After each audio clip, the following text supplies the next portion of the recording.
Okay, ladies and gentlemen, welcome to WREXtra Time. This is the after show for the Wrexham versus Wolves under 21's Bristol Street Motors trophy match, which we have won 3-0. I know my graphic says 2-0 because I cannot find where you change that. So we're just going to ignore that fact for the remainder of the video. But this is the after show where we talk to you about what you want to talk about. You've heard me talk all week on different videos, and this is your opportunity to come in, say hi, and to get into the discussion live and have your say. So, if you want to jump in, we have a StreamYard link in the comments there.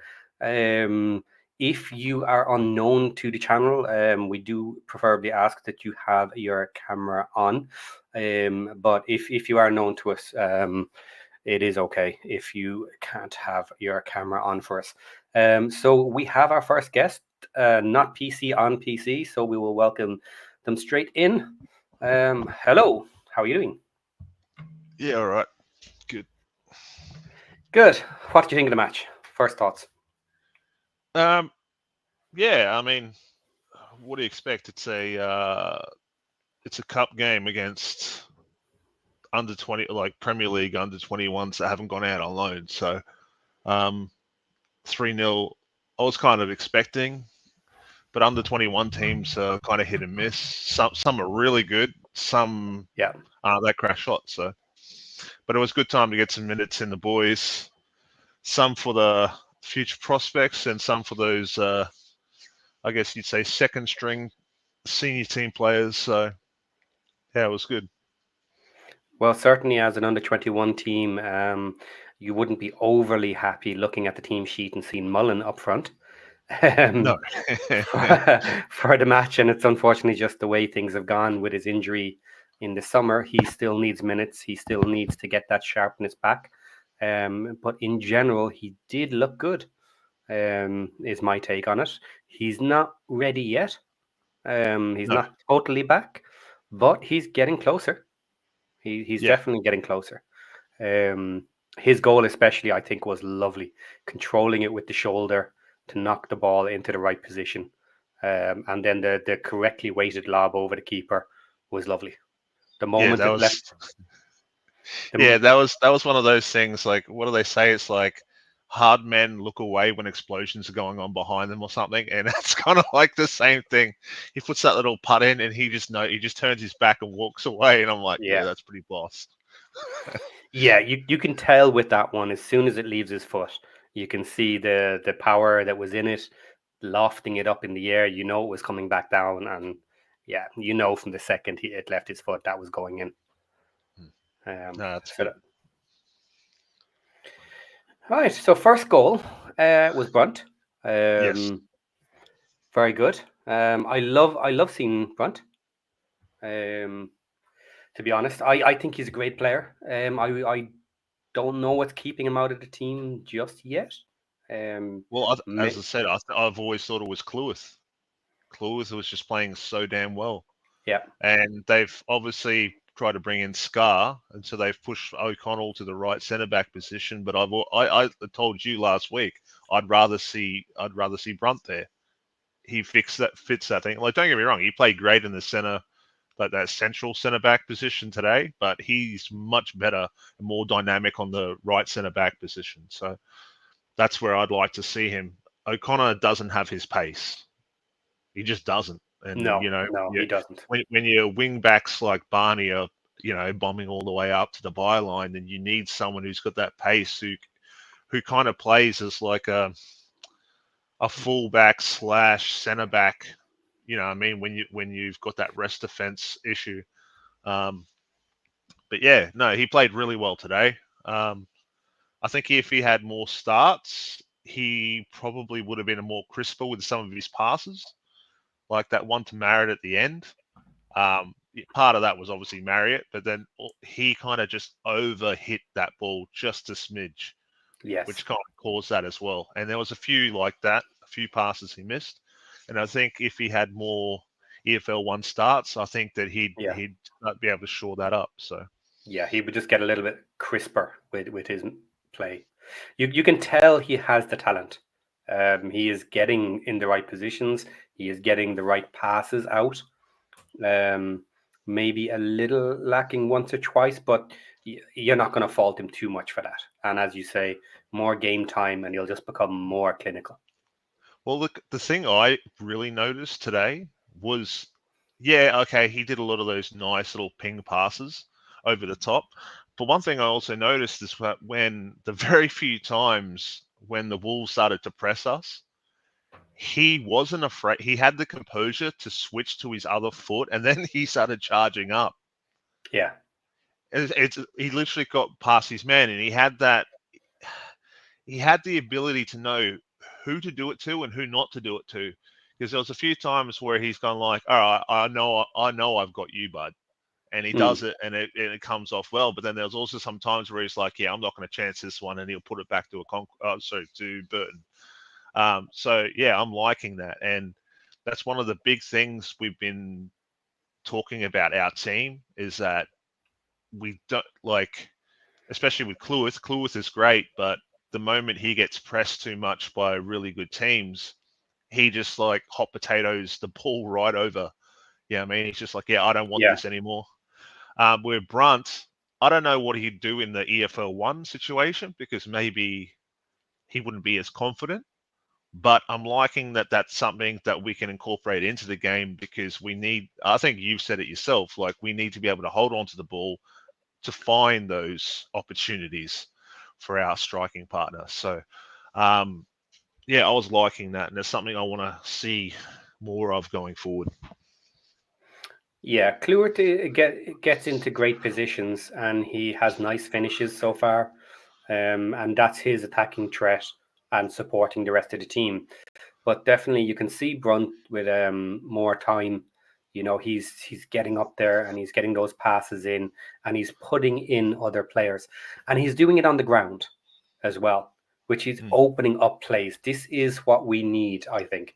We cannot always be going over the top. We have to have more than the one string to the bow, let's say. Yes, Okay, 1000%. Lexi's here. Let's bring in Lexi. Hello, Lexi. Good Welcome. afternoon, everybody. Morning. How are you? Good, good. Good news. Welcome. Thank you. I have so much to say about today. Okay. Good. I Awesome. mean, honestly, this team, even though it's considered our second team, I was less frustrated watching them play today. And I have no idea if that's because their team was so terrible or we are that good. A little from column A, a little from A little column B. column B, exactly what I was thinking. Yeah. Because Yeah. normally I'm so frustrated, especially with, we all know who I'm a fan of and who I'm not a fan of. And not having O'Connor or O'Connell in today, it just seemed to go so much smoother. I don't necessarily think you can make that assumption. But it was smooth today. So the Yeah. team looked well because we don't quite have two sets of 11, you know, the way we were kind of talking at the start of the season. Um, but we do have very solid, very good backups at the moment who are fighting to become a permanent first team. So we had a very strong team today. We did have a weaker, younger team who certainly are not used to physical play. I think that was obvious the way they were being pushed around today. Yeah. So yes, it's a little from column A, a little from column B. I would love to see a bit more of the play we had today versus teams in League One, but the better teams in League One won't allow us to do that easily. Certainly not. Yeah. Well, that was my thought is that, because they weren't that strong of a team, that normally the terrific passing we were doing it wouldn't happen if we were playing against a stronger team because they would intercept a lot of Yes. those plays. It's not even just interceptions. It's also when you like, for instance, Stevenage isn't really a high pressing team, but they did it against us in the first half, and they did it because they pretty much had our number. The moment we don't have time on the ball, we suffer. We can't make those really good passes to our forwards, and so pretty much anytime you've ever seen us completely thrash another team, they've given us way too much time on the ball. Yes. Almost every single time. But then every time that you see us fold or not do so greatly, it's usually because they're harassing us and they're not giving us time on the ball. So today was no exception. The Wolves had no answer to our attack, and so they just stood back, in their half. And well, I think Ken was saying we spent most of our whole game in their third. So Yeah. that's Well, I mean, what's the going to happen. last 5 or 10 minutes of that match, I felt like we should have just set up camp because we were just basically in our goal, trying to make one more goal. Yeah, pretty much. Yeah. The other thing that was cool to see is we already know about the partnership between Mullin and Palmer. Yeah. And I think from the last match, we see there's a throuple going on with McLean, Cannon, and Barnett. And today's match showed that Revan and Ashfield work really well together. So hopefully, I mean, I'm sure Parky's seeing that these different groups play well together. And I know we shouldn't always encourage it because you can't always have those people playing together. But it's also good for us that we have strong partnerships on the field like that going forward. Absolutely. Yeah. Agreed. Ashfield though is let's talk about Ashfield because Brian Cheng put up the comment here. I think Ashfield did well today. Thoughts? So first off, yes, absolutely. He did do well. I don't see him being able to get into the first team though. Not this season. I agree. It's probably too much for him. Now, if we were a weaker second string, then he might have a shot at getting the bench and going from there. I would love him to be in around the team and to be getting minutes because I mentioned it during the match tonight. I think he would benefit greatly from it and he would come along pretty quickly in my estimation from the limited amount I've seen of him. But we just don't have the ability to do that, I think, for him. There's too many other players. Yeah, his last two appearances in cup games, man, to me, I mean, if he's not getting loan bids, I'd be very surprised. Yes, that's a good shout.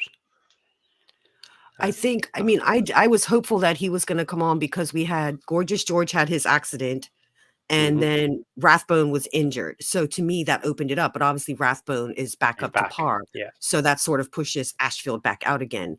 The only way I see him coming in now is because Dobby is on 4 yellow cards at this point?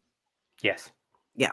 So, but at the same time, I know we do still have other players that might come in before him, but I just think I would just love, like Kluwerth, for him to get that time just by accident, because I think he could really prove himself in a proper match versus, say, a cup match if given the opportunity.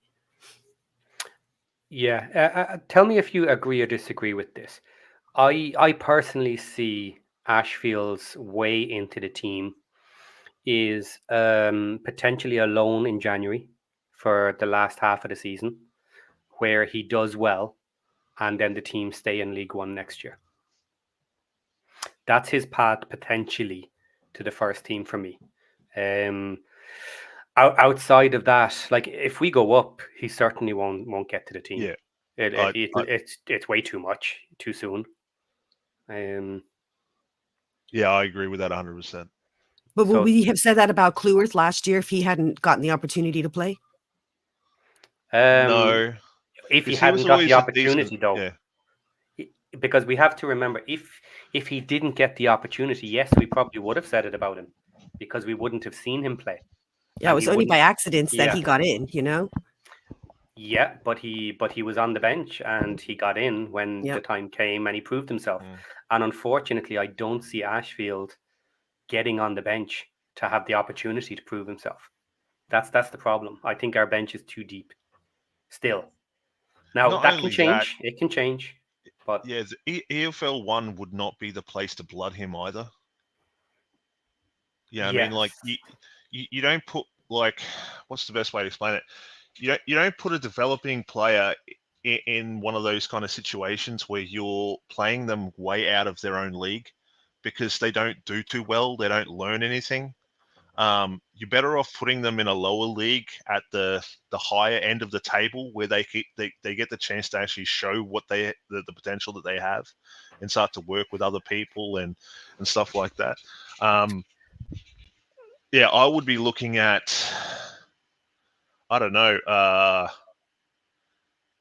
mid-table maybe, EFL 2.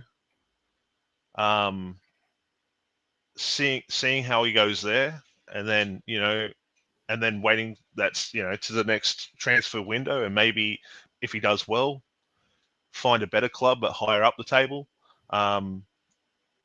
Unless he plays completely out of his mind, and then we can always bring him back. But yeah, I'd be putting him out there at least mid-table, EFL 2.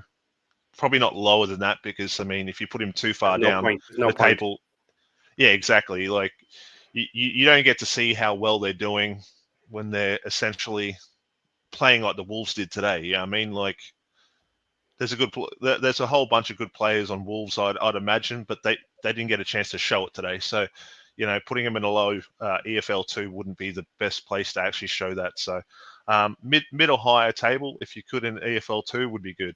Maybe even promotion place in Vanarama National at the very worst. You know what I mean? Yeah, they'd want to be looking for promotion. The problem is, if you go down 2 levels, then you're going to have to make them prove it at the next level as well. Yeah. It's really difficult. Now, just to play devil's advocate, you say it's potentially too soon to have him at this level. Now, we have seen 16-year-olds in the Prem. Now, it's rare, but it's not completely unheard of, and we are down in League One. We're 2 leagues lower as well, so it's not unheard of. Again, it rotates back to the issue I think that still exists: is our team is too deep. If we didn't have such a deep team, he might find an opportunity. But I think what he said is a good segue here, where he said a developing player. Mm-hmm. And that sort of leads me to Mr. Mo's performance today. Okay. Because he felt very much like a developing player, as you've been saying, Patty.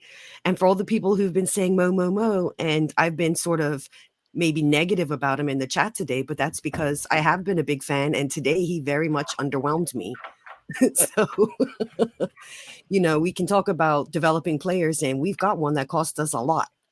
And I know he's for the future, and we all know he can develop more, but I must say I expected a little bit more than what I saw today. He seemed, I don't know, like just too laid back. I mean, we're used to that with the Conqueror, but I just don't feel he was like feeling it until maybe the last 20 minutes of the game. See, I don't know where that came from, because I've made comments about this, about Mo Faal, where in the first game it felt like he was trying to earn his stripes. That's where that tackle came in, and there was a whole bunch of stuff. Yeah. Oh no, I don't think did he get a yellow card? He got a silly yellow for that. Yeah. Yeah. But yeah, he was just too hungry. But then he came into this one, and it looked like, I don't know, like he'd shot up morphine before he ran on the pitch, and I'm just like, I don't know, maybe Parkinson's told him, just calm down. We don't need you to go out like you did the first time, and maybe that's kind of running in his head. Maybe, I don't know, but does he need to be reminded how tall he is too? Because like, why would you jump with the header for the goal when you're already 6'5"? Yeah, I don't know. Towards the end there, he started to feel himself a little bit, and that's what I like to see. But yeah, the first half I wasn't necessarily a fan of. I didn't like the intensity. I think that he should have been picking up and harassing some of those guys at the back. He's young. He's got the legs. He should be using them. Long legs with short socks. Exactly. It's not like his one stride is like 2 of anyone else's. So it's not that much to go in and harass someone. And I'm not saying he necessarily needs to be pressing the goalkeeper, but he can at least shuffle a bit, and just hurry up the guys at the back, especially against a Premier League under 21's team that can't really do that well. So, but as I said, the second half, he did start to feel himself. He got a bit of confidence, and maybe that's it. Maybe he does just need more minutes. I don't see it being necessarily in EFL 1 before Christmas, but yeah. Well, this the Bristol Street Motors Cup is going to keep going for us. So hopefully we get to see a little bit more of him. So Yeah, I do think he is a different type of player than the position we're asking him to play. Now, he originally played a little bit as the target man, but then he became more of a standard striker in the vein of Marriott. So he's a bit of a double threat potentially. But I think learning what Parky wants him to do is simply going to take time for him again.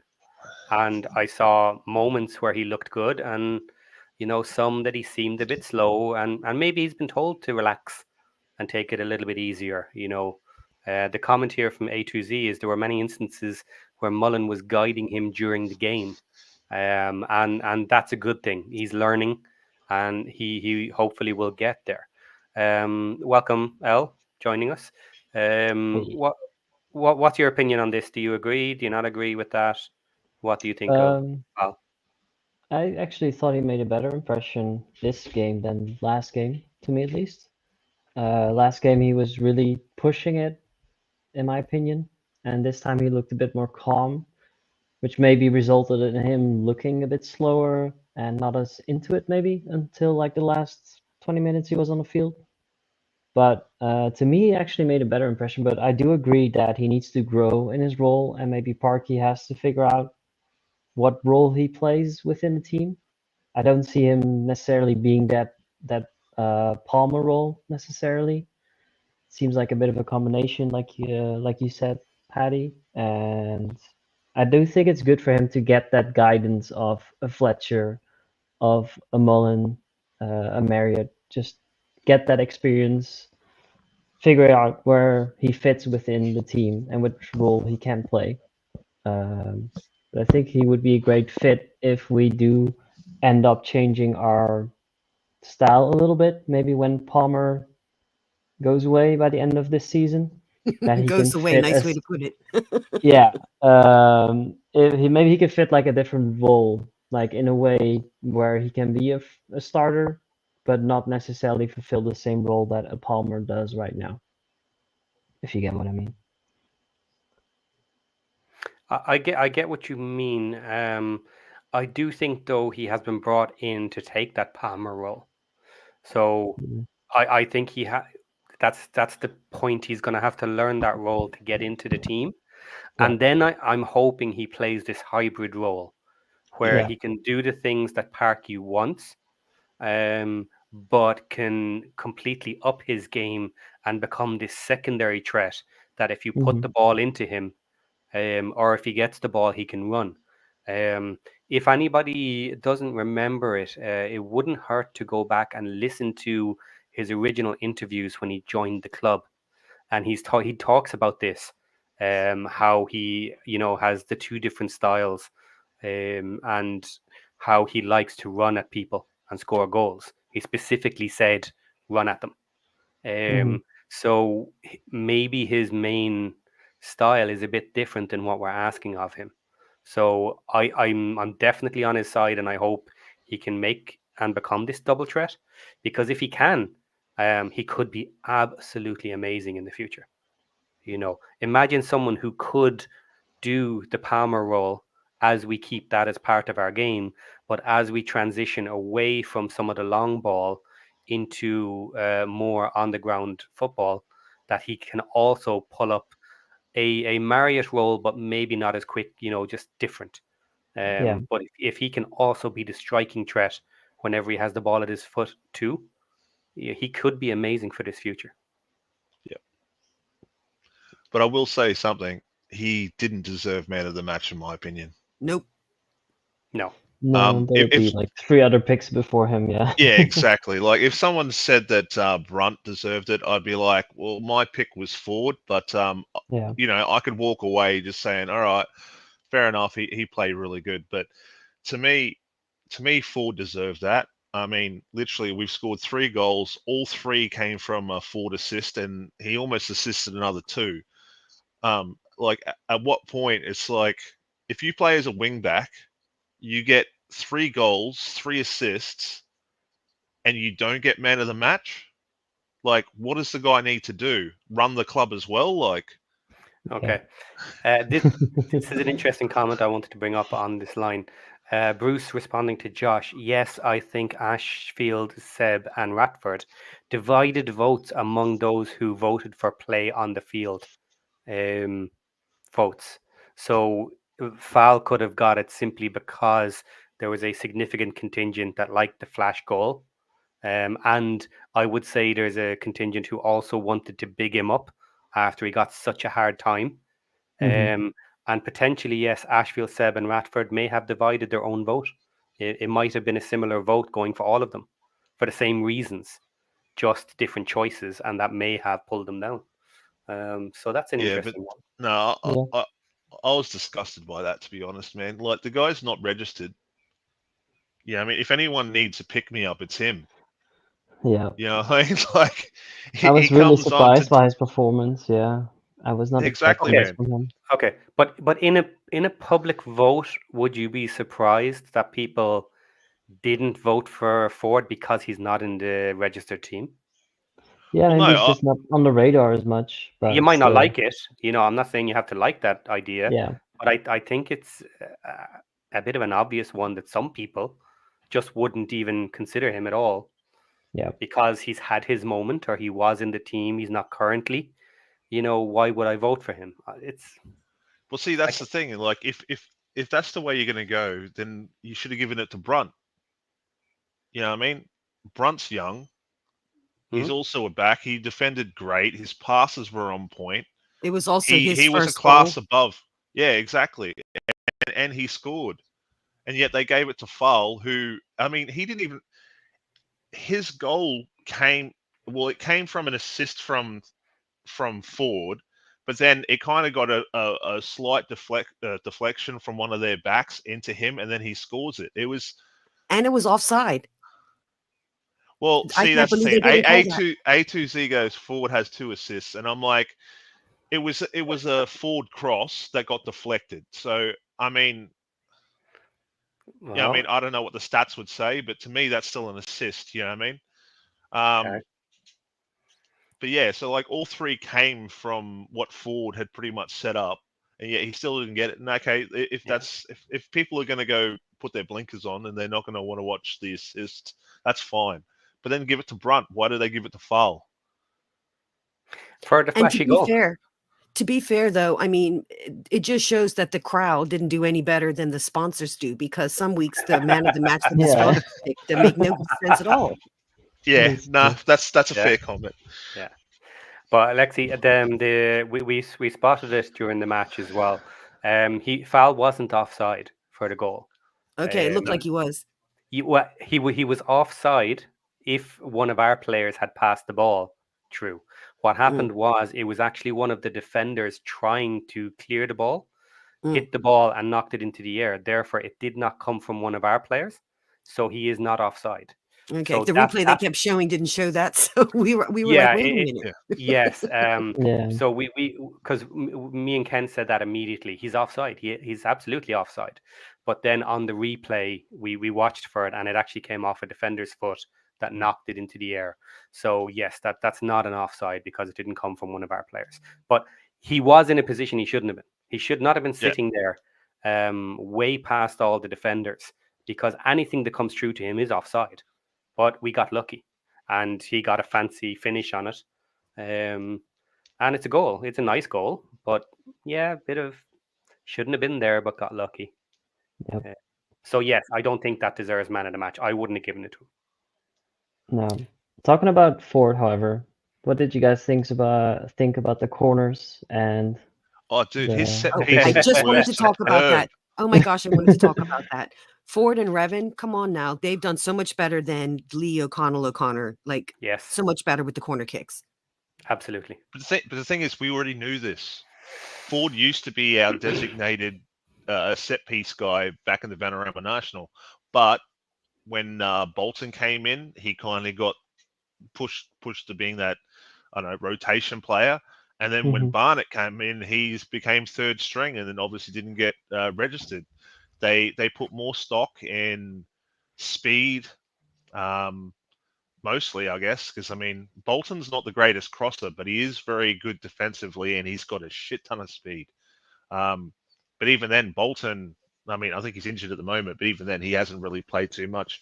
There's a good chance that if he wasn't injured, they would have been playing him this game instead of Ford, Yeah. which, yeah, I mean, like, Well, I and think if Bolton you made a just look lot of back and silly mistakes too, in his last few matches, and then the last match he actually played in is when he did the own goal, and so I almost feel like he got punished. But then, of course, he got injured after that, and that was also during the transfer window when everybody was saying they were trying to get rid of him. So, I just thought they weren't playing him, and then everybody said he was injured, and I was like, oh, I guess that happened in practice because it surely wasn't during a match. Do you guys think we will see Ford back on the players list? I hope so. no. No. I think the reason they've kept him unregistered is because they want to bring some other people in a transfer window, or at least they want to give themselves that ability. Otherwise, they would have registered him because I'm pretty sure they still got 2 slots. Okay. But you mean outside the transfer window, yes? Yeah. Yeah, okay. Because you said in a transfer window. Yeah. Mm-hmm. So we restart again in the transfer window. So it's only between now and then. But the issue now becomes with those 2 spots is, let's say you bring someone in. How long is it going to take them to get up to standard? Because they've not been playing football, let's say, since at least last May. Because otherwise they're not a free agent, basically. Yeah. So how long are they going to need to get into the team and get back to full fitness? So you could be talking another month. Yeah. Another month, we're getting close to Christmas, and then we're getting close to the January transfer window. So it's getting quite late to bring someone in, unless you bring in someone amazing, kind of a Fletcher-esque type of level coming down from the Prem, who is just so amazing, that, okay, yeah, they can get straight in. Their skill level is so far above that the other weaknesses don't matter. I think it's getting too late to do that. So can Ford get back in? Maybe. But I don't think so at the moment. Potentially, yes, but How long is Bolton out for? don't know. Haven't heard. Something crazy. What if we do sign someone from the MLS, free agent? Because their season ends the end of this month or something. That's an interesting call. Someone who's just finished the season, match fit, ready, could sign immediately to come over and join us. I don't That's think it will happen, but it's a possibility. But what type of positions do you think we still need strengthening? I think these 2 open spots we can see in case we do have an injury crisis or something like that. If we really need players somewhere, in case someone drops off, we might need those spots. I would immediately sign someone as a rotation player in the LCM position. Someone who's okay with not getting a lot of starts, because Lee is obviously playing well, but we don't really have much in the regards of someone else to play that position. People have tried to say, "Oh yeah, you can play McLean there," but we've seen that doesn't work. I don't have much faith in McLean playing in that LCM position. So, and Adam, by the looks, he didn't even get a start today. So I don't know what's going on there. And even then, he looks like someone who's very much for the future, unless they're going to bring back Davies, and that kind of defeats the purpose of sending him out there. He obviously wants game time, and he needs to develop. Or one could say that he's kind of on the edge of whether or not there's much more to develop, but he could still put in a shift. But maybe they're looking for someone to come in, maybe an older player who's willing to play less amount of hours, kind of like a Fletcher-esque type kind of person. I don't know. Yeah, I think the extra spaces are really for that massive injury problem that they need to go out and replace immediately. So the likes of Mullin and Marriott both go down back-to-back matches or something crazy. You know, that okay, well, what do we do here? We go and we find an ex-Prem striker who's not playing right now, and we give them bags of cash for a 6-month deal, and they come in to help just get through until he's completely match fit or whatever. But I have a selfish wish for that. We have an amazing Bermudian player called Naki Wells, and he plays for Bristol City, and he's just come home to play for the Bermudian team. And I would love for Wrexham to sign him. He's an amazing striker. Amazing. If you want to look him up, it's Nahki Wells. So, and he's 34, so he sort of would fit into that slot. You know what I mean? But he's still rather fit, but he definitely, to me, would be a good replacement for Fletcher. Oh, so he's more of a target. He's worked his way up over, I mean, the past 8 years. We've watched him like work his way up through the leagues. And he got picked up real quick. He was too good for what he was signed, and he made his way up to Premier, and he's done the country proud, as they say. But I've always wished, as soon as I got into Wrexham, I'm like, oh, I wish Naki Wells could play for Wrexham. That would just make me so happy. Because 2 Bermudian players actually are playing for Notts County. So that was interesting. They moved over there, but they never actually made playtime against us while we were still playing, in the same league as they were. Okay. Racecourse Ramble jumped in here with a comment. Naki used to play for Bradford. Yeah. Oh. He's been loved by any team he's been on. They've always been sad to see him go. But yes, that's my wish list if we were to go for another striker. Okay. Considering we're talking about strikers, there was a comment here, if I can find it. If not, then here it is. Goofy Splat. He thinks they will sign a big striker in January. What are your opinions before I throw mine out? What do you think? Yes or no? Do we expect a big striker in January? Well, I wanted the Tottenham guy, which didn't happen. So that's the only one who I would wish for otherwise. Okay. I don't really see us getting another I don't think they striker. will. Yeah. Until we at least get some of the people off the books that we've already got on the books. So.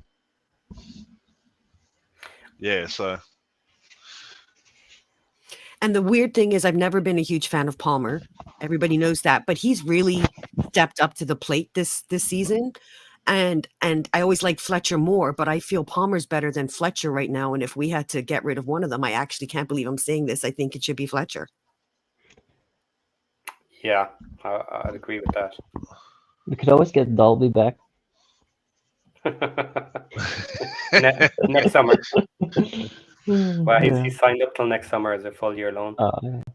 Can we return him early if we really need to? One comment from earlier, A2Z. I think Palmer deserves a shot of championship football too. Palmer has been solid till now, and if he continues, why don't we use Palmer as a super sub and let Fletcher retire? So agreement there on Fletcher should be the first one to let go. And I was a little surprised he came back this season, that we did do that. And more so, I was more surprised of the timing, that we agreed it so early in the transfer window. I thought it would be more of a, we will sign you back if we don't get what we're looking for at the end of the window. We'll do another year contract. So I was a little surprised about that. But the question here is, do we think Palmer deserves a shot of championship football as a super sub if we go up next season? No. Because his contract is up. His contract is up this year. I would have said no. I would have said no, but honestly, I can't believe the way he's actually running, and he doesn't look like a baby giraffe lately. I just I'm quite taken aback. It's sort of like somebody sat him down and gave him a good talking to and said, look, buddy, you're fighting for your life now. Stop being so lazy. Well, let's put it into perspective. Every time he's played well, it's against teams that give us time on the ball. Yeah. anytime we're playing against teams that actually know how to play against us and they press high and stuff, he completely flops. Not only that, I've said it to Paddy a few times, he's on or he's off. Yeah, He's no, that's too true. inconsistent to even play in EFL 1 consistently. I wouldn't be taking him up to the championship. I love him. I think he's a great guy. I would love to sit down and drink beers with the dude. But that's not how you field a team. And Yeah. especially up in the championship. I mean, we got, you got players coming down from the Premier, like relegated from the Premier League. And I mean, there's obviously the argument that there's two different leagues within that league, but still, he isn't even doing enough for me to get re-signed, even if we stay in EFL 1 next year. So yeah, as I said, I like when he's on and we're playing against teams like Northampton that just sit back and give us the ball, and then he just looks like he's 3 times as good as he is. But when we're playing against teams like Stevenage or Birmingham or something, it's day and night, and we can't go up to the championship against teams that are going to be playing at Birmingham's level and think that we're going to do the same thing, get the same results. You know what I mean? Yeah, I don't see Palmer as the super sub like Fletch is now. And I also think Fletcher provides a different role as kind of like a mentor, which I don't think Palmer would provide either. But I don't think either one should be signed for another year. I think we should look at other options. Well, I think Fletcher should be signed, but as a coach, not as a player. Yeah. I could live with that too. Yeah. Racecourse has a comment here. Palmer has upped his game, wanting a new deal, but it's not coming for him. Now, this is an interesting comment. It's I suppose someone could say a cynical comment, but that doesn't mean it's untrue. We all know there are instances where players in all sports are coming up on contract negotiations or renewal of contract or whatever, and all of a sudden they seem to be a much better player. And then as soon as they get their new contract, they go back to old ways, Marcus Rashford, and it just doesn't work. Now, is that Palmer? Is he going to get another contract? I don't think so. I also hope not, personally. But we shall see on that one. Now, before we move on, guys, if you can think of what we're going to discuss next, if any of you want to bring up a new Mullin. topic. Mullin next. Okay, all right, just give me a second. I want to find the comment here. This is from A2Z, and I wanted to just address it to everybody. Glad you read older text too. I thought this wouldn't be discussed. That was the comment I just put up a moment ago. Now, basically, what I've been trying to do is just let the conversation flow as much as possible, moving from one subject to the next. So apologies to anybody if you're putting in comments and I don't get a chance to put them up while we're on topic. And if the topic does move onto a new area, I may not put up some of the comments that I think were particularly good, and I apologize for this. So if your comment doesn't get read out, it's not because I don't think it's good enough or anything like that. It's just I'm trying to follow the conversation and keep it going. So that's just the way I do it, and I hope everyone's okay with that. So we have a new topic picked. Mullin. So what do we think of Mullin? How was he today? Well, he scored. Okay, good start. He didn't seem happy about it for whatever reason, but he did score. No, I think that's a standard cool celebration when you know it's gone in before you even look. Yeah, he turned around. I said, it hasn't even gone in yet, and he's walking away. Oh, he knew it was in. Absolutely that was some die-hard energy. Yeah. He was waiting for the exploding car like the Hollywood movies as he's walking away to happen. Cool guys don't look at explosions, Absolutely. Yeah, that was pretty good. I I think this think he's was his looking best. better. I Yeah. definitely think, and as somebody had mentioned earlier, I definitely think he was doing more in assisting Mo than trying to make his own goals. But he's looking fitter, and I think that we know he needs those goals to actually start performing the way we need him to. It happened last year. He has some psychological thing going on where he gets a blockage. He can't make the goals, but once he gets that one and he cracks that seal, he seems to push forward after that. So I'm hoping the next match, I don't know if he's going to start or not, but hopefully the next match he can maybe repeat that, and then he'll be back on track. Hmm. Yeah. I think this Oh. was his best performance this whole season, in my opinion. But there seemed to be less pressure on him, maybe because it was not a league game. He was a bit more controlled, Yeah. and that's why he could maybe finish better. He had that one shot that I thought he could have finished better. That might have been a goal that the keeper saved, but it was also a great save. So Yeah. I don't know. Yeah. I agree with pretty much all of that. But however, if we played him in an EFL 1 game, I don't see him getting the same kind of results. So Mhm. I think he's still a little undercooked. Give him a bit of time, and he'll be back up to scoring ways. Well, EFL 1 standard anyway. Okay, I have Yeah. to ask this. Does anybody else think that Mullin is a slightly lazy player? No. No. I think he's just got a different style. Yeah, because as I said, him and Jack Marriott aren't exactly the same kind of striker. Yeah. Even though Parkinson kind of wants him to play that, and I guess sometimes it kind of works. Like as I said to Paddy last week, I think he's more of a pressing forward who probably gets told not to do it as much, whereas Marriott is a quintessential poacher. So, yeah, he's trying to create chances, and he's trying to put himself into little pockets and stuff. And it may look like he's lazy, but if you've ever watched Messi doesn't run. He literally walks and he scans the whole time, and he tries to find those little pockets where he can do stuff with. And yeah, Mullin is a bit like that, and that's why he gets himself into such great positions, because he's he's scanning, he's trying to put himself, he's not getting tunnel visioned in the chaos of the game. He's trying to outthink the game, which is kind of what we want him to do. But I find Mullin is an excellent striker when he's on, but I don't feel he's a very good passer.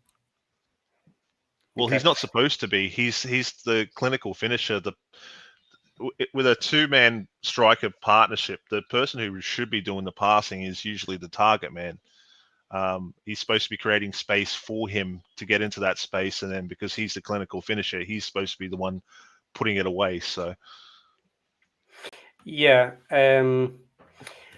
I agree with that comment. The one thing I would say, if you're specifically talking about being lazy and passing off to others, which may also sound a little bit greedy, maybe, I think you have to look at maybe the body of work last season for that, because he hasn't had enough this season. And last season he laid off the ball numerous times to easier positions for people to score. So in from that element, I think maybe the pressures of wanting his own goals this season with the limited time and coming back from injury may lead it that Yeah. way for the moment, maybe. Yeah. But is there any other aspects to his play that you kind of consider lazy, like quantifying how you see the laziness? Is it only passing off to others there, or is there No, anything else? I feel sometimes when I'm watching him on the field, like he's literally waiting for the ball to come to him, where if he had just moved a couple of feet, he would have gotten the ball. Well, Okay. see the thing is, do you think the operative word is lazy, or do you just think he's a little bit more selfish of a player? Maybe it's Because I selfish. have noticed that he's a bit more selfish now that he's kind of come back from injury. He really wants those goals. and he's doing everything he can to get those goals. Whereas before he was more willing to put the assist in because he'd already filled his boots at that point. You know what I mean? But now that he's coming back and he really wants to get those goals, and they're not coming as freely as he likes, I think he's playing a little bit more selfishly. And yeah, well, that's my take anyway. Yeah, I mean, I love Mullin. I love him when he makes his goals. I guess I just have a few, I hate it when he throws himself down. I think everybody's aware of that. The refs are aware of that. He does that stuff. He's been doing it a little bit less, but there's just certain things when he is on the pitch that he drives me a little bit crazy. But because he makes the goals, it's forgiven. But he's just not there yet, so it's easier to notice these things. Yeah. Comment here from not Tom, Wrexham AFC Brazil. Mullin is just recovering his fitness. He lost the preseason and is just getting back to his rhythm, which I suppose partly covers some of these issues. Again, as we've mentioned, yes, fitness coming back. It's match sharpness, I think, from there, because like match sharpness can put you one or two steps in the wrong direction, can put you in the wrong place, can make you make the wrong decision. And then especially if you're putting pressure on yourself to be scoring the goals quickly, that can come.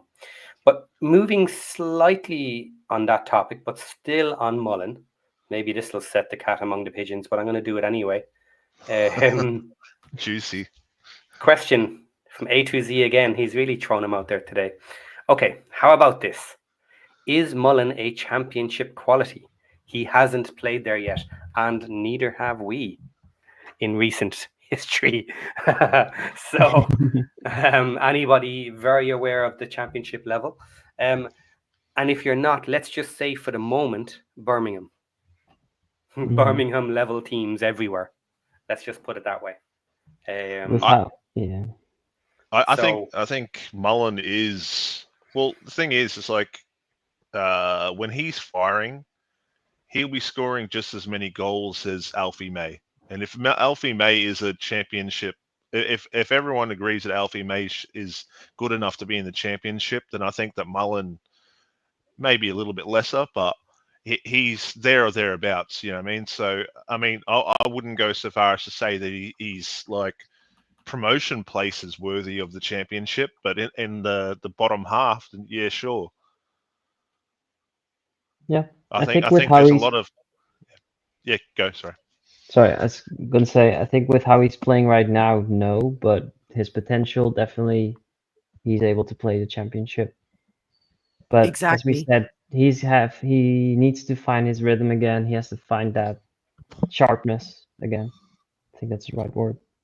Yeah, I mean, we were told, with the surgery that it was going to be doing so much better. So I think we all had so much higher expectations of him this season, and we all know he's still getting back up to fitness. So, I mean, I can't even make an opinion on that until later in the season where, hopefully he is better than he was before, as promised due to surgery.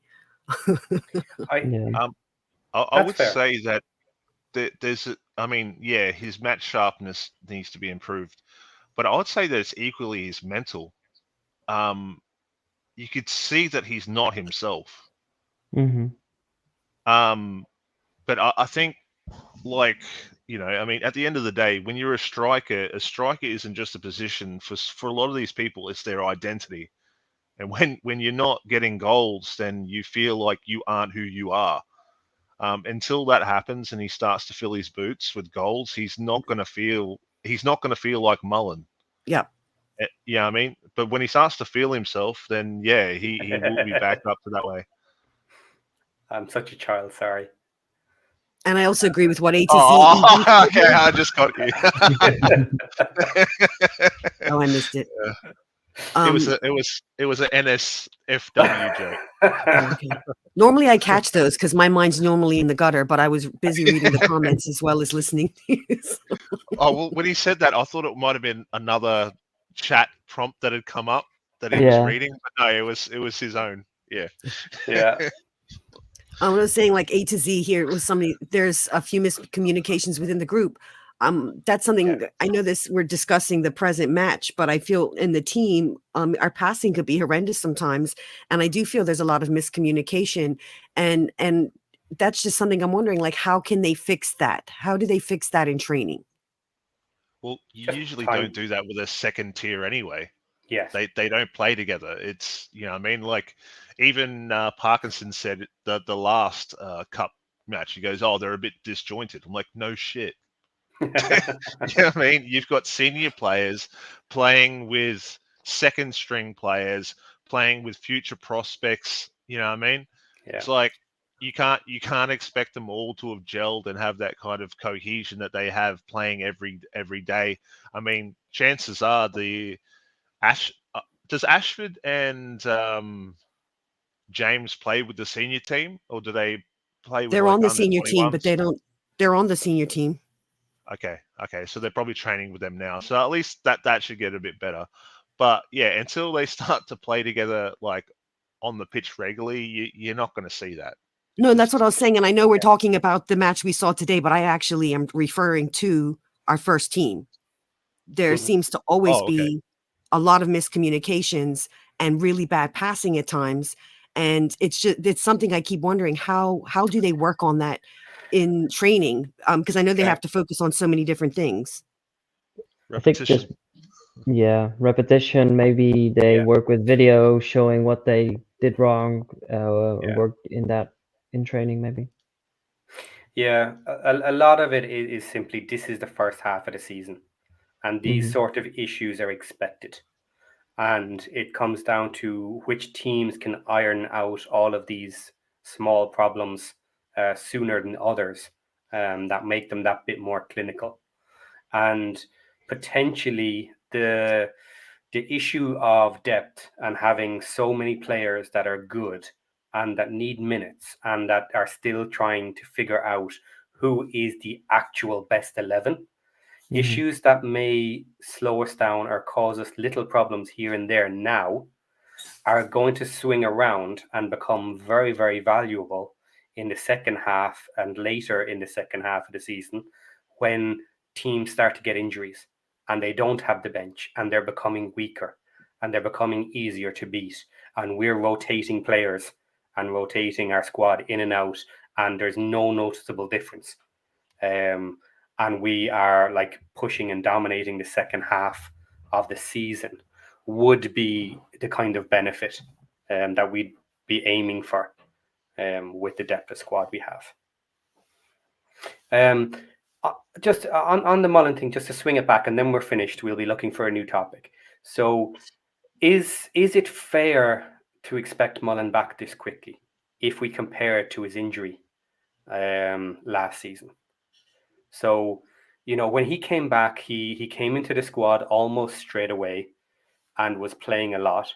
But it was multiple matches. It was quite a while before he was back on pace. And he was missing similar goals and he was missing similar touches. And we were all there. I think it was probably closer to 6 matches.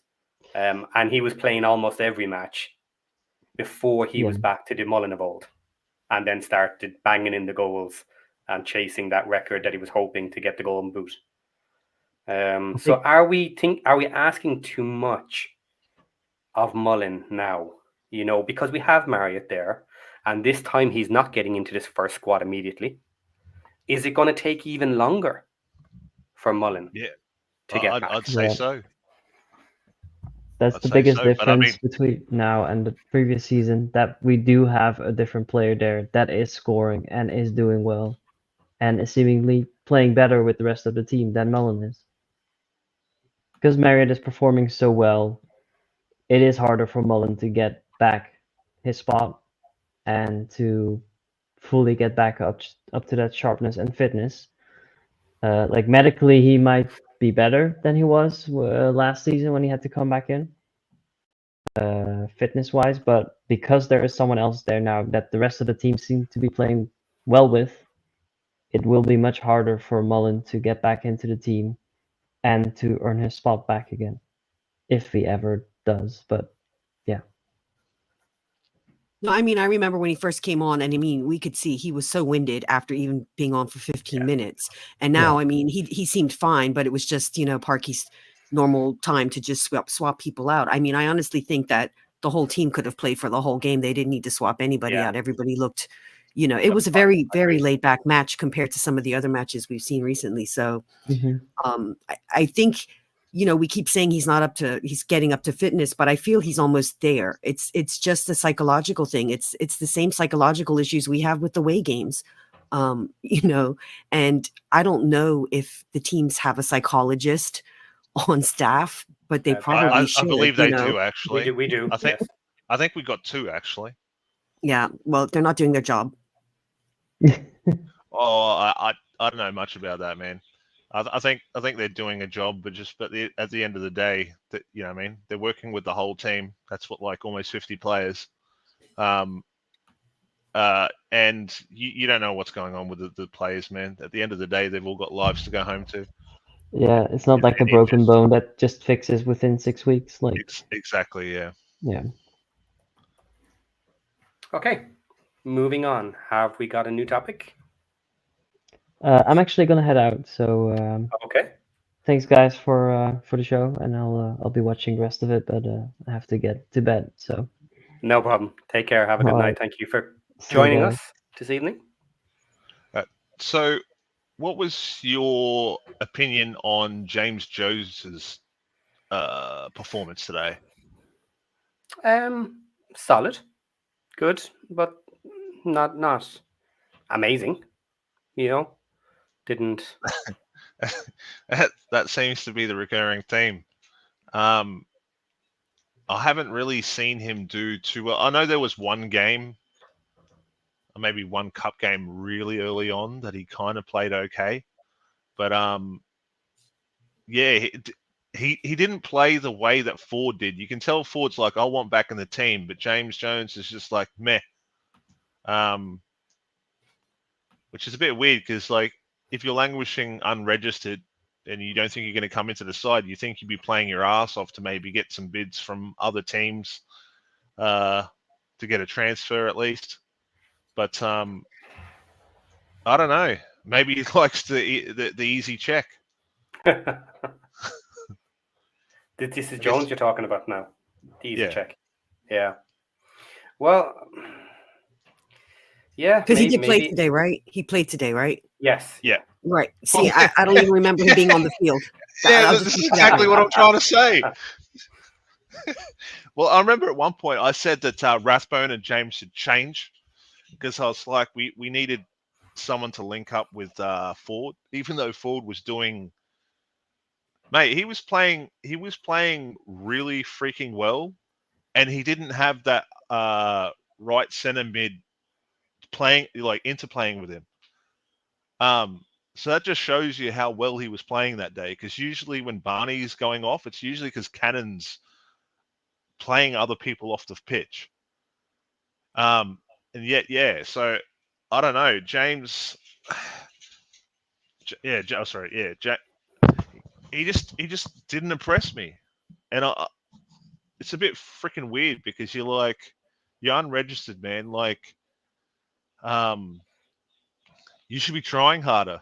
I mean, look at Ford. Ford played out of his freaking mind today, to the point that we're having conversations about bringing him back in. Hang on. I thought we discussed this 2 weeks ago. Was it that Jones was registered as James Jones? Yeah. Is he?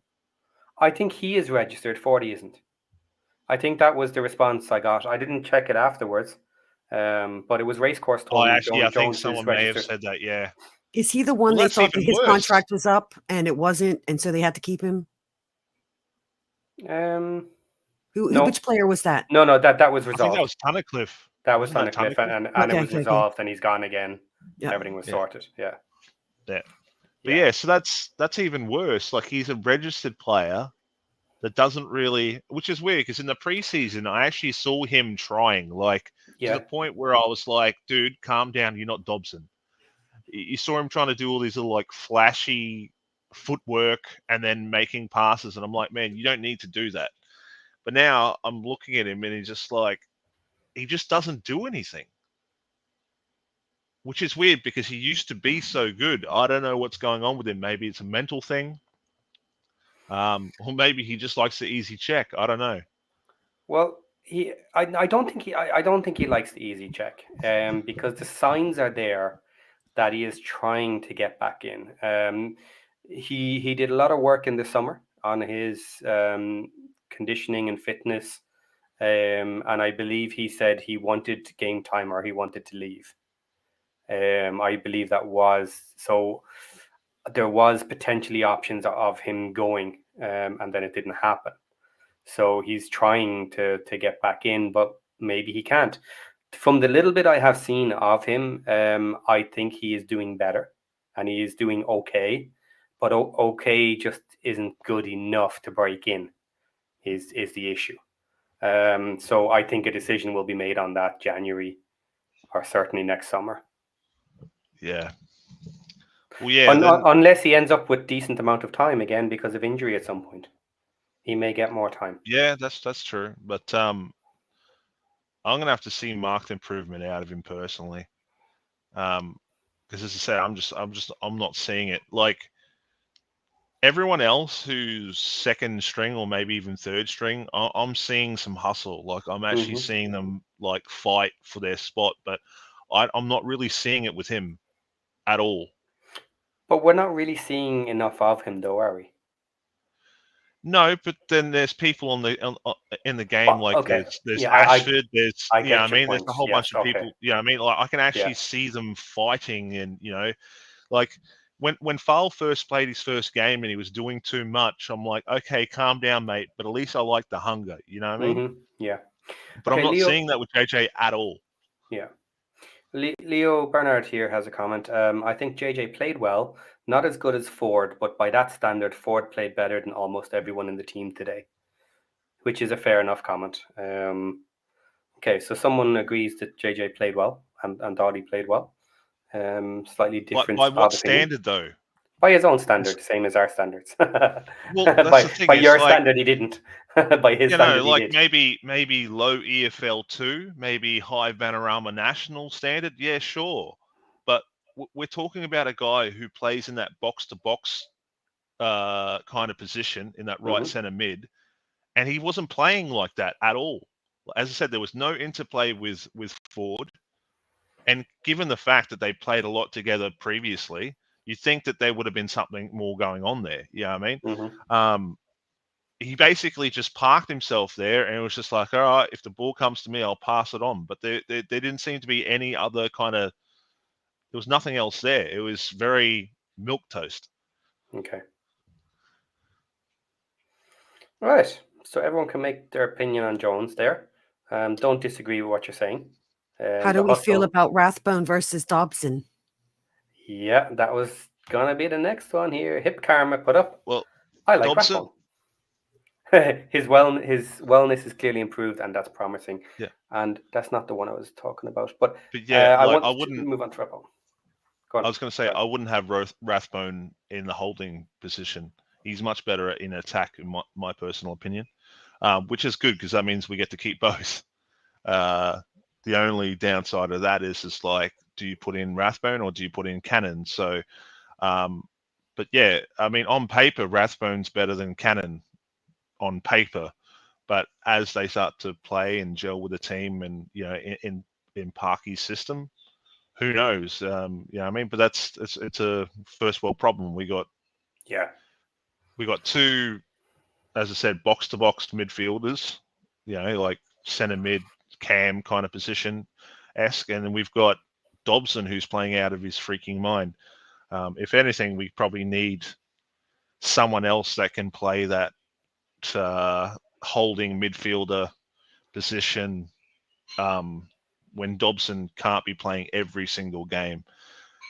Cool thing is, other people like O'Connor can move up.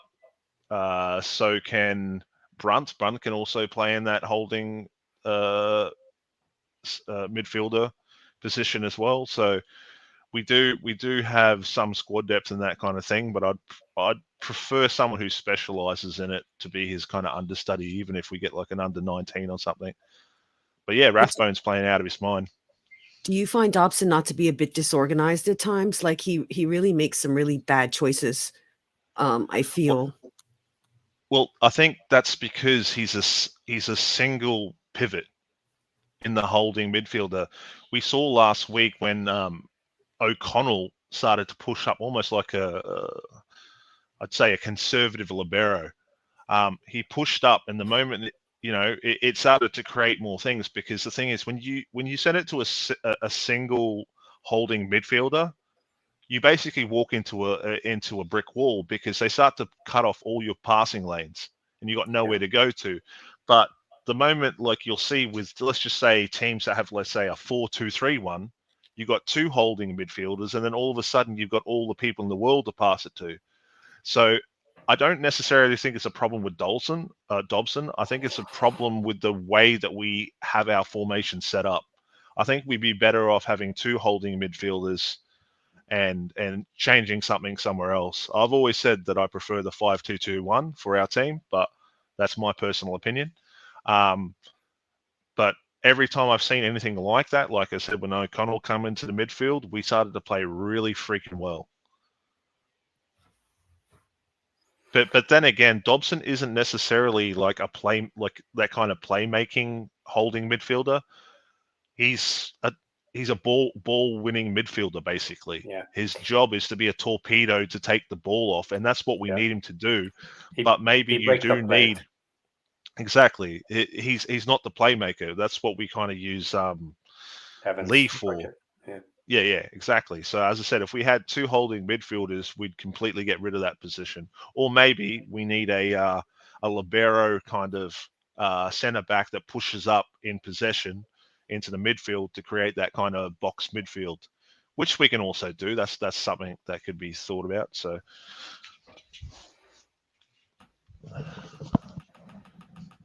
Okay. Is Rathbone worth the money we paid for? What do we think? Yes.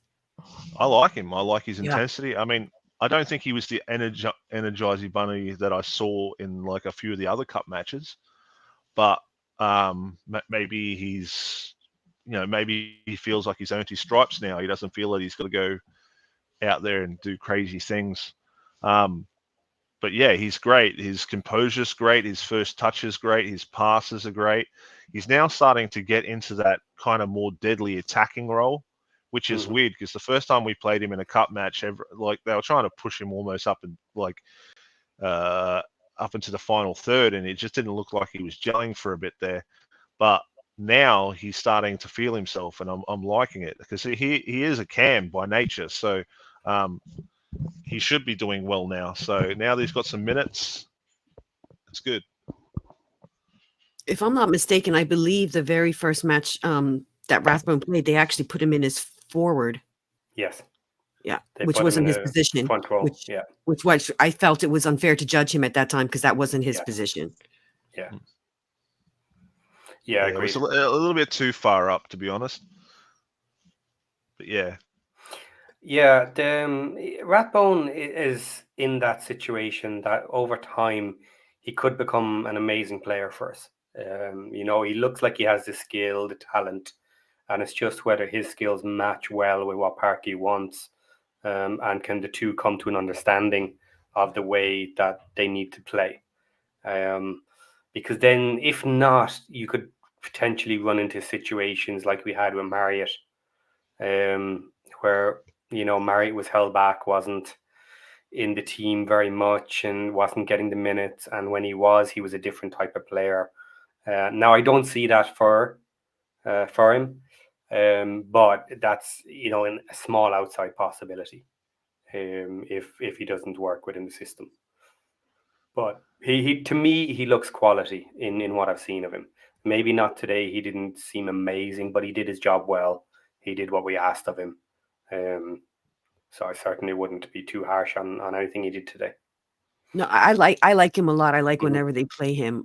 So I'm more for him to be on more often. But as we all know, we have such a great midfield, and it's like, well, then who do you pull off? And I mean, I guess Gorgeous George having his injury is sort of allowing other people to have room on the midfield now.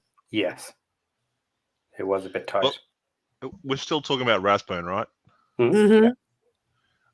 I wouldn't even be adverse to giving Lee some time off and putting him up in that that left centre mid position, because whenever Lee does shoot at goal, he's doing it from his right foot anyway. So Yeah. I could see him. I mean, don't get me wrong; he's probably not going to do as much interplay with McLean. 'Cause I don't know, maybe he just hasn't worked on that so much. But I could see him doing that quite easily. Yeah, and that's the thing. Cannon and McLean work so well together, and like I said, with the past match with Barnett in there, they seem to be a real throuple. So he sort of don't want to interrupt that because they worked so well together this last match. It was amazing. Absolutely. Yeah. Okay, guys, we have been on for an hour and 15 minutes. It Extra is time. Yeah, we're very soon. We're going to be hitting the full 90 minutes. So we've kind of gone through all the players now. Is there anything that needs to be discussed before we finish up? Because it's coming close to 1 a.m. here, my time, with the late match. So I think we've pretty much covered it all. Yeah, I mean, I'm going to keep bigging up Revan. I think he worked his nuts off today. And as I made in the comments during the match, the boy has balance, because the amount of times he was tripped, pulled, and everything, and he did not fall down was just mind-boggling to me, because that I was think actually good. any other players would have gone on their face a few times, and he managed to keep it together. So I just hope he does get a bit more time. Again, I know we have so many great players, but I just think he's proving himself more and more. So I really hope he gets a bit more play time. I think he's getting a better feel for the team now. I think that's a natural occurrence, man. As McLean starts to decline with age, he's you're going to see Revan start to like organically transition and take over. At the moment, I think the only reason he's not in the first 11, one is because McLean's obviously the captain, but secondly because McLean's got far more fitness to do the full 90. But Revan's going to keep developing that, and then you'll see him up there, and McLean will probably start to take that rotation position. So, well, I think McLean's on 4 yellow cards too, isn't he? No, he's not. I was looking this up earlier. He is on 3. Okay. Cards. He's got a little bit of space left. Yeah. It's not Christmas time yet, so he'll be there. Oh, he'll get them. Yeah. I'm pretty sure he'll get them within the allotted time. But not just yet. And we don't want both of them going down at the same time is the big issue. I really don't want both of Dobson and him getting yellow cards in the same match and being out in the same match. But this is where this is the exact time, like I was saying, this is where Ashfield would then get his opportunity. Maybe. If it happened, maybe. Yep. Well, I'm hoping that today's game gave Parkinson a whole lot more thought about playing Brunt in the back three. Yes. Yeah, dude. He, as I said, like I've been his fangirl since day dot. I've been out there with the pom-poms cheering him on. But it's good. It's good to finally see that other people are starting to see what I see. So, and I'm hoping that Parkinson wants to bring him on. I mean, when Clues comes back, chances are he'll be probably dropped from that back three. But yeah. See, my dream team on the back is Brunt, Scar, and Clueworth. I know, but you absolutely hate O'Connor. I do. Personally, as I said, like I like O'Connor for what he does, because he plays, as I said, that kind of ball playing defender, and I think that's something we like, and that's something that I think we need. But hey, I could also see Brunt playing on the other side. What he did today, actually, the way he was able to break defenders and start to push up into midfield. Hey, you're actually probably right. It probably would be an improvement. And he's scoring, yeah. Oh, but then again, O'Connor is also one of our. I think another reason they keep O'Connor is because he does a lot with set pieces as well. So we can't really discount that either, especially now that we don't have Ford or someone else. Yeah, I mean, we've only got Lee, McLean, O'Connor. They're Yeah. pretty much the only three people that can really do a half decent job. Yeah, I mean, we've already seen today that Ford beats them all, but yeah, I mean, like he can't make the team, so yeah. But no, it's good. I really liked the game, but then again, I was going to. I mean, this on paper should have been a complete washout. Actually, I think it should have been 5-0 to be brutally honest. Well, I'm just noticing it says 2-0. Yeah. He couldn't change the graphic. I just noticed that. That's crazy. Yeah. Well, listen, I'm going to let Patty go and get some sleep, and I've got to feed my cats and get dinner ready too. So it's been wonderful talking to everybody. Yeah, it's good that you came on. I thought it was just going to be me there for a second. Well, it was a matter of me getting my mic set up in the other room because my husband was in on the other computer, and so I just never get it set up. And I was determined today to get it set up so I could do this. Yeah. Well, thanks very much for coming. So, and how guru to both of you. How do I get out of here? Remove from stage? Leave studio. Okay. All right. Have a good evening, everybody. Bye. On that bombshell. Bye. Bye. Oh, they're both gone. Okay. Right. Well, thanks very much, guys. A lovely evening there. I'll look back at the camera now that I have no comments to look at. An hour and 20, a nice long one today. We went through all the team pretty much. Lots of good comments, lots of thought for Parky after he watches this to, take his notes and figure out what he should be doing with the team. We will be back again for our next match, which is not this weekend. But before that, because I haven't asked you, do like and subscribe if you're still here before you switch off. It's great for the channel. And tomorrow night, we have another stats show. I will be back, and you don't want to miss this one because this time we are covering the first 10 matches. We have hit the benchmark of 10 matches that everybody says data becomes significant, that we have enough data to actually make some little assumptions that are valid. So we're going to have a bit of fun with it. What I'm going to do is maybe try and make it into a little bit of a quiz, that before I bring up a bit of data, I'm going to just throw a question out there. And whoever has joined me on the show tomorrow night can throw their answers out there, but also you can play along in the chat. So join us live if you can, and you'll be able to throw up your answers as well. If you know the data better than everybody else. So I'm hoping this will be a lot of fun and something a little bit different because we have no match. And on that bombshell, I will see you there tomorrow night. Take care, everybody, and goodbye.